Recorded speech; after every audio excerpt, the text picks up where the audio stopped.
أعوذ بالله من الشيطان الرجيم. بسم الله الرحمن الرحيم. وقال الذي آمن يا قوم اتبعون أهدكم سبيل الرشاد. يا قوم إنما هذه الحياة الدنيا متاع وإن الآخرة هي دار القرار. من عمل سيئة فلا يجزى إلا مثلها ومن عمل صالحا من ذكر أو أنثى وهو مؤمن فأولئك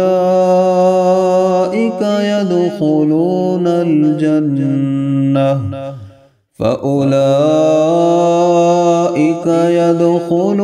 الجنة يرزقون فيها بغير حساب.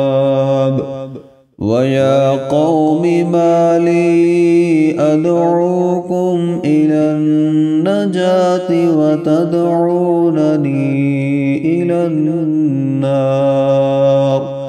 تدعونني لأكفر بالله وأشرك به ما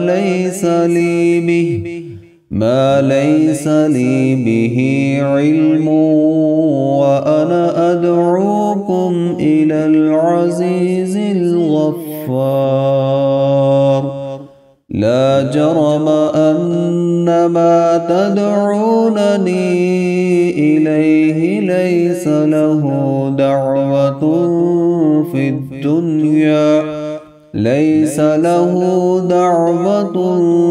الدنيا ولا في الآخرة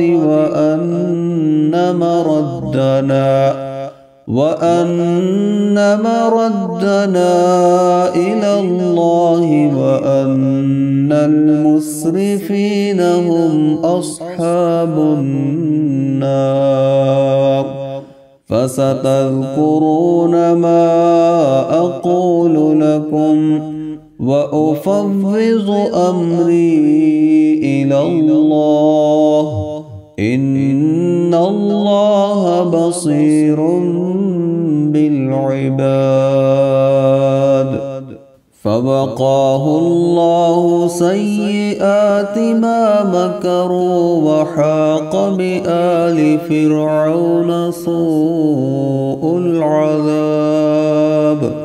النار يعرضون عليها غدوا وعشيا ويوم تقوم الساعة أدخلوا آل فرعون أشد العذاب. وإذ يتحاجون في النار فيقول الضعفاء للذين استكبروا إنا كنا